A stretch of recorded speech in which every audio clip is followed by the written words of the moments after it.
The earth moved. It was just past midday, the sun high in the sky on the 28th of March, 2025. Life in Myanmar, as it always had, carried on at its own languid pace. Farmers tended their fields, monks went about their prayers, and in the cities, the ever-present thrum of life continued unabated. Then, without warning, the world lurched. A deep, visceral tremor shook the ground, buildings swayed, walls groaned, and the earth itself seemed to ripple like water. It was a 7.7 magnitude earthquake, its epicenter just 16 kilometers northwest of Sagaing, a city steeped in history and spirituality. The very air crackled with energy, the earth's crust violently releasing pent-up forces that had been accumulating for millennia. This was not a gentle rocking, but a brutal shaking. The ground bucked and heaved, tossing people aside like rag dolls. The initial shock was just the beginning. A series of aftershocks, each one a tremor of fear and uncertainty, rippled through the region. Panic set in. People ran into the streets, desperate to escape collapsing buildings and falling debris. The air filled with the sounds of screams, the grinding of concrete, and the ominous rumble of aftershocks.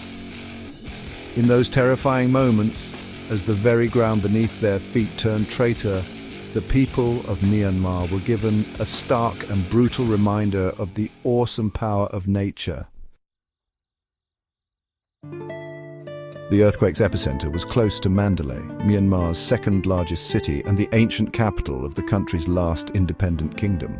The city, known for its rich cultural heritage and vibrant tapestry of temples and monasteries, found itself at the heart of a disaster zone. Buildings, some centuries old, crumbled into dust.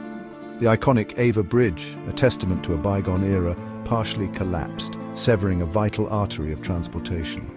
The devastation was widespread. In Sagaing, the earthquake's epicenter, ancient pagodas, their golden spires piercing the sky, toppled like children's toys. Nai Piai Dao, the modern capital, was scarred by deep fissures that snaked across roads and buildings. Reports from the countryside were even more harrowing. Entire villages were flattened, their inhabitants buried beneath the rubble of their homes. The earthquake did not confine its fury to Myanmar's borders. Neighboring Thailand felt the tremors, and the bustling metropolis of Bangkok, hundreds of miles from the epicenter, was shaken to its core. A 30-story skyscraper, still under construction, pancaked in on itself, trapping dozens of workers inside. Videos of the collapse showing water cascading from rooftop pools moments before the structure gave way sent shockwaves around the world. As the dust settled, a grim reality began to emerge. The full extent of the devastation was still unknown, obscured by the chaos and the difficulty of reaching remote areas. The official death toll in Myanmar stood at 144, but aid agencies feared the real number was far higher, potentially in the thousands. Hospitals, many damaged by the quake, were overwhelmed with the injured. Makeshift medical centers were set up in parking lots and schools, their floors crowded with the wounded. Doctors and nurses, working tirelessly amidst the carnage, struggled to cope with the sheer number of patients. The earthquake's impact extended far beyond the immediate casualties. The United States Geological Survey estimated the economic losses could exceed $10 billion, a staggering sum for a country already grappling with poverty. The earthquake had dealt a devastating blow to Myanmar's fragile infrastructure, crippling its ability to respond to the crisis.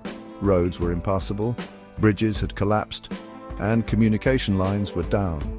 Power outages plunged entire cities into darkness, hampering rescue efforts and adding to the sense of fear and uncertainty.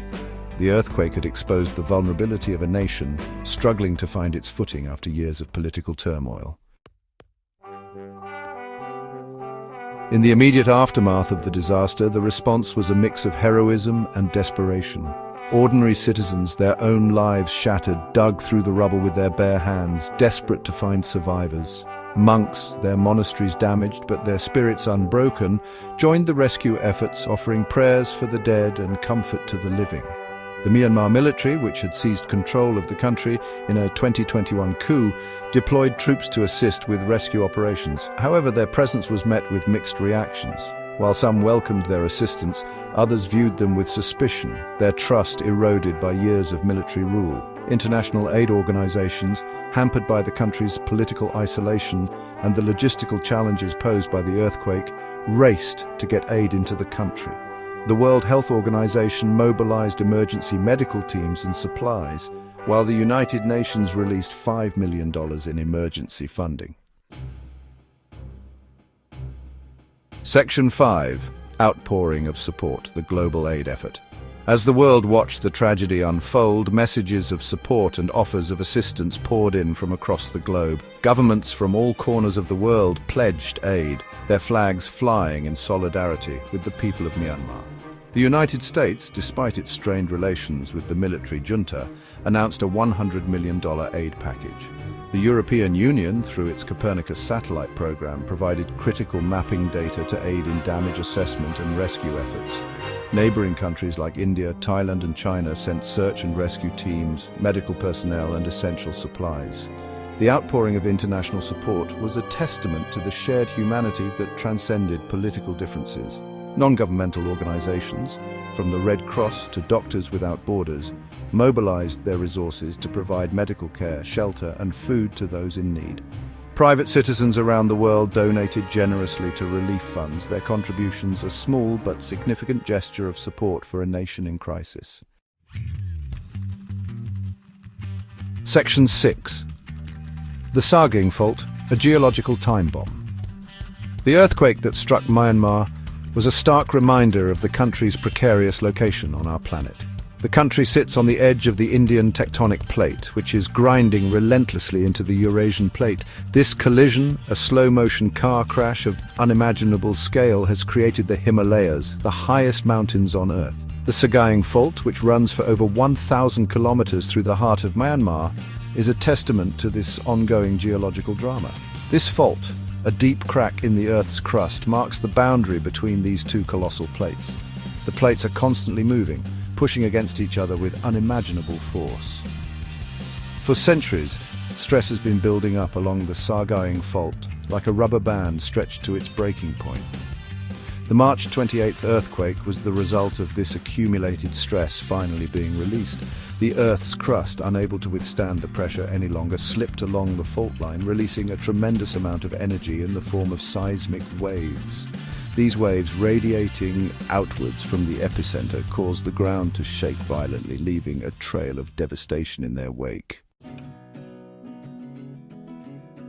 Section 7. Echoes of the Past, Myanmar's Seismic History. The earthquake of 2025 was not an isolated incident. Myanmar, located in one of the most seismically active regions on Earth, has a long and tragic history of earthquakes. In 1975, a 7.5 magnitude earthquake struck near the city of Bagan, causing widespread damage and loss of life. Bagan, an ancient city known for its thousands of Buddhist temples, was left in ruins. More recently, in 2011, a 6.8 magnitude earthquake shook the country's northeast, killing over 100 people and displacing thousands more. These past earthquakes, while devastating, pale in comparison to the 2025 quake, which will be remembered as one of the deadliest natural disasters in Myanmar's history. The frequency and intensity of these earthquakes are a stark reminder of the ever-present threat posed by the forces that shape our planet. Despite advances in seismology, predicting earthquakes with accuracy remains an elusive goal, leaving populations living in earthquake-prone regions vulnerable to the whims of nature. Section 8. A nation divided, challenges to relief efforts. In the aftermath of the earthquake, the international community faced a complex and challenging situation in Myanmar. The country's political landscape, marred by a long-running civil war and a military coup, complicated relief efforts. The military junta, wary of outside interference, tightly controlled access to affected areas, raising concerns about transparency and the equitable distribution of aid. The junta's appeal for international assistance, while unprecedented, was met with skepticism by some.